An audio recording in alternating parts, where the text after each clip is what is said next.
شروع اللہ کے بابرکت نام سے جو بڑا مہربان نہایت رحم والا ہے۔ وہ لاہور کے علاقے شالیمار میں نان چنے اور سری پائے کی دکان چلاتا تھا۔ میں نے کئی بار اس کی دکان سے ناشتہ خریدا تھا، مگر اکثر میں دیکھتا جب بھی کوئی بہترین بوٹی یا زیادہ گودے والی ہڈی آتی تو وہ بوٹی کو الگ برتن میں رکھ دیتا اور ہڈی سے گودا نکال کر ہڈی پھینک دیتا۔ مجھے اس کی اس بے ایمانی پر حیرت کم ہوتی مگر غصہ زیادہ آتا۔ تب میں زیر تعلیم تھا، کالج میں میرا پہلا سال تھا۔ بچوں جیسی جھجک اور خوف میرے اندر تھا۔ میں چاہ کر بھی سری پائے بیچنے والے سے یہ نہیں پوچھ پایا تھا کہ وہ ایسی بے ایمانی کیوں کرتا ہے۔ خیر، میں دل اور دماغ میں آنے والے سوالات، احساسات، جذبات کو کبھی زبان تک نہ لا سکا۔ چاہ کر بھی اس دکاندار کو باتیں نہ سنا سکا۔ اپنی تعلیم مکمل کی اور لاہور کو خیر باد کہہ دیا۔ آج ٹھیک تقریباً 7 سال بعد میں دوبارہ اسی دکان پر اپنے دوست کے ہمراہ ناشتہ کرنے گیا۔ میں موٹر سائیکل سے اترا ہی تھا کہ ایک نئے ماڈل کی گاڑی نے آ کر میرے سامنے بریک لگائی اور اندر سے اسی دکان کا مالک نکلا۔ میں نے اس دکاندار کو پہلی نظر میں پہچان لیا اور تھوڑی دیر مجھے غور سے دیکھنے کے بعد وہ دکاندار بھی مجھے پہچان گیا۔ وہ مجھے انتہائی عاجزی اور خوش اسلوبی سے ملا، بہت عزت کے ساتھ بٹھایا، میرے لیے بہترین سا ناشتہ آرڈر کیا اور ایک بہت ہی بہترین پائے کا پیالہ اٹھا کر دکان میں لگے پردے کے پیچھے چلا گیا۔ میری دانس میں مجھے جواب مل گیا کہ یہ شخص اپنے لیے بہترین بوٹی اور گودا الگ کرتا تھا، مگر پھر بھی میں دکان کے مالک سے یہ سوال کرنے کی ٹھان چکا تھا۔ لہٰذا تھوڑی دیر بعد جب وہ فارغ ہو کر باہر آیا تو ہاتھ دھو کر میں ٹیبل پر آ بیٹھا۔ میں بھی ناشتہ کر کے فارغ ہو چکا تھا اور اس کے انتظار میں بیٹھا تھا۔ اس نے آتے ہی ایک بار پھر میرا حال احوال دریافت کیا، مجھ سے قریبی عزیزوں کی طرح میری فیملی کے متعلق پوچھا۔ میں نے بھی سب باتوں کا سرسری سا جواب دیا اور آخر میں اپنے ذہن میں موجود سوال کو اس دکاندار کے سامنے رکھ دیا اور بتایا کہ یہ سراسر بے ایمانی ہے۔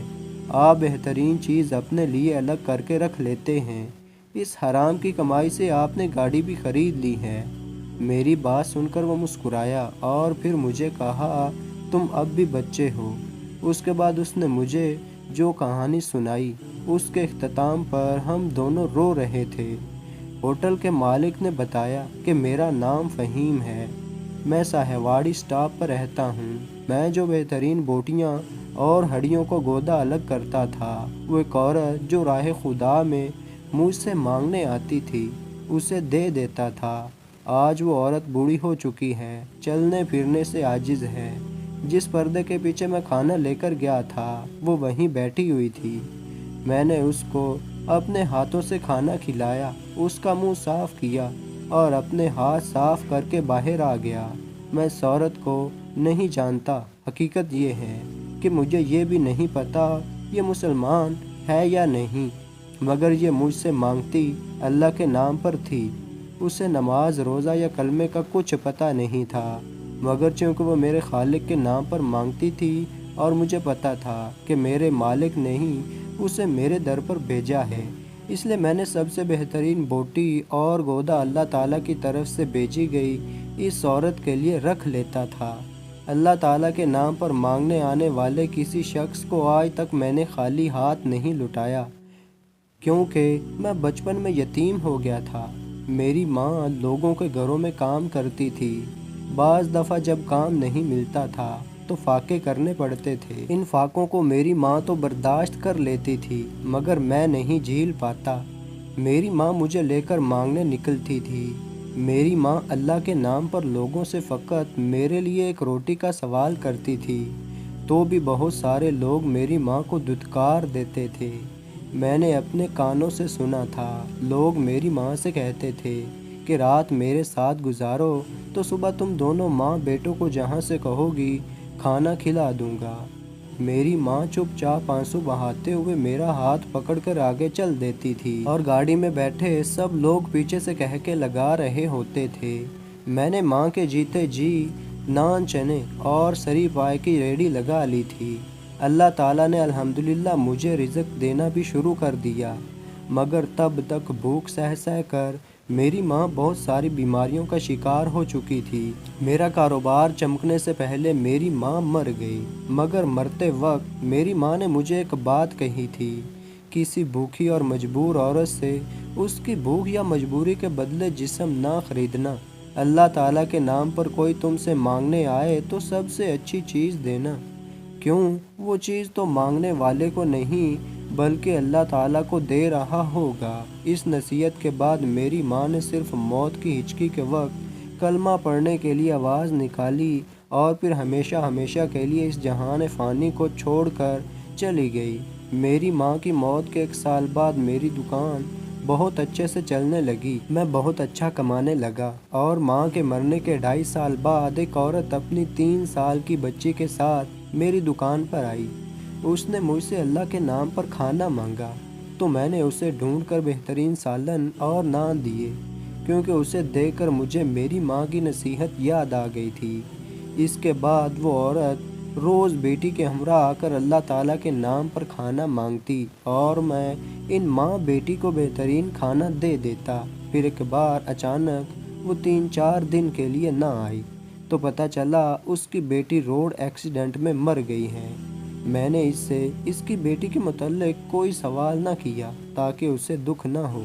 اس نے اللہ تعالیٰ کے نام پر کھانا مانگا، میں نے اسے دے دیا۔ اب میری روٹین بن گئی تھی، میں بہترین بوٹی اور گودا نکال کر الگ رکھتا جاتا۔ جو ہی وہ عورت آ کر میرے خالق کے نام پر ہاتھ پھیلاتی میں اسے بہترین کھانا کھلا دیتا۔ ایک بار وہ کھانا کھا کر میری دکان سے نکلی ہی تھی کہ تیز رفتار رکشے سے ٹکرا کر گر پڑی، اس کی ٹانگ ٹوٹ گئی۔ میں اسے اسپتال لے کر گیا، اس کا وارث بنا، اس کا علاج کروایا۔ اسپتال سے فارغ ہو کر اس سے اس کے ورثہ کے بارے میں پوچھا تو اس نے کہا کہ میرا کوئی وارث نہیں، بس میرا اللہ ہی وارث ہے۔ میں اس عورت کو اپنے گھر لے آیا، اس کی خدمت کر کے وہ ساری کمی پوری کر دی جو اپنی ماں کی خدمت کرنے میں مجھ سے کوتاہی ہو گئی تھی۔ میری مالی حالت ٹھیک تھی، مگر پھر اس عورت کے گھر میں ہونے کی وجہ سے کوئی بھی لڑکی مجھ سے شادی کے لیے تیار نہ تھی۔ مجھے اس عورت کو گھر سے نکالنے کی شرط پہ رشتہ آفر ہوا، میں نے انکار کر دیا۔ میرا بڑھتا کاروبار دیکھ کر ایک اور فیملی نے مجھے اس بوڑھی عورت کے ساتھ قبول کر لیا۔ یوں میری شادی ہو گئی۔ شادی کے بعد میں نے دبئی میں اپنے دوست کے ساتھ مل کر ہوٹل بنایا۔ اللہ تعالیٰ نے وہاں سے میرے کاروبار کو برکت دی اور میں دن دگنی رات چگنی ترقی کرتا گیا۔ آج میرے پاس اپنی گاڑی، گھر، بیوی، بچے سب کچھ ہے۔ میں 2 دن پہلے ہی دبئی سے آیا ہوں۔ مجھ سے ان بوڑھی ماں جی نے اپنے اس ہوٹل میں جا کر کھانا کھانے کی خواہش کا اظہار کیا تو میں نے بیوی کے ہمراہ ان کو یہاں بھیج دیا اور خود کچھ کام سے فارغ ہو کر یہاں پہنچا ہوں۔ ان کو کھانا کھلانے کے بعد میں نے آپ کو ٹائم دیا، اب دونوں چلتے ہیں، انشاءاللہ پھر ملیں گے۔ ملاقات کے اختتام پر میں، میرا دوست اور وہ دکاندار تینوں کی آنکھوں میں آنسو تھے، جبکہ دکان پر آئے گاہک ہمیں حیرت سے دیکھ رہے تھے۔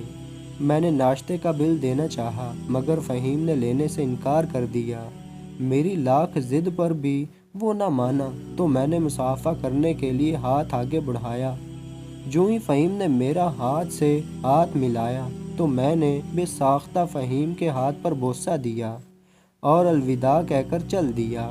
اس واقعے کے بعد میں نے لوگوں کو منفی نظر سے دیکھنا چھوڑ دیا ہے اور اس واقعے نے میری سوچ بدل دی ہے، اور میں چاہتا ہوں میرے قارئین کرام کی منفی سوچ بھی بدل جائے، آپ بھی ہر کام میں خیر کا پہلو تلاش کرنے لگیں۔